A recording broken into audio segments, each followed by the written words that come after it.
China is developing in every sector. China's latest AI breakthrough has leapfrogged the world. I think we should take the development out of China very, very seriously. China's export growth accelerated for the first time since March.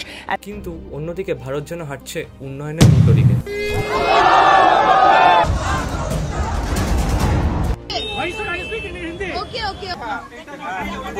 আজকে আমরা জানবো একটা সময় ভারত চায়নার এত এগিয়ে থাকা সত্ত্বেও আজ কেন চায়না থেকে এত পিছিয়ে রয়েছে। What went wrong, what are the key reasons behind India's lag in development. 1980 সালের আগে চায়নার অর্থনীতি ছিল ভারতের থেকে দুর্বল। সেই সময় চায়নার নেতা ডেং জিওপিং চায়নার পুরো ইতিহাস বদলে দেন। ডেং জিওপিং 1980 সালে চালু করেন reform and opening up policy, যার কারণে চায়নার মার্কেটকে খুলে দেওয়া হয় আন্তর্জাতিক বিনিয়োগকারীদের জন্য। তৈরি করা হয় দ্য স্পেশাল ইকোনমিক জোন, তার মধ্যে বিখ্যাত ছিল দ্য শেনজেন সিটি।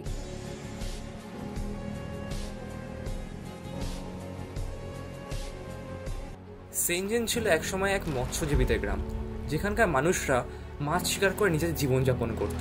কিন্তু ডেং জিওপিংয়ের নেতৃত্বে আর তার ভিশন অনুযায়ী বর্তমানে সেই শেনজেন শহর পরিণত হয় এক আধুনিক প্রযুক্তি নগরীতে। আপনারা শুনলে অবাক হবেন, সেই শেনজেন শহরকে এখন the Silicon Valley of China বলে। হুয়াই থেকে শুরু করে টেনসেন্টের মতো বড় বড় কোম্পানি হেডকোয়ার্টার শেনজেন শহরেই অবস্থিত। মাত্র কয়েক দশকের মধ্যেই ডেং জিওপিংয়ের সাহসী নীতির ফলে চায়না হয়ে ওঠে দ্য ওয়ার্ল্ডস ম্যানুফ্যাকচারিং হাব। অন্যদিকে ভারত সবে নিজেদের ইমার্জেন্সির কালো অধ্যায় থেকে উঠে দাঁড়ানোর চেষ্টা করছিল।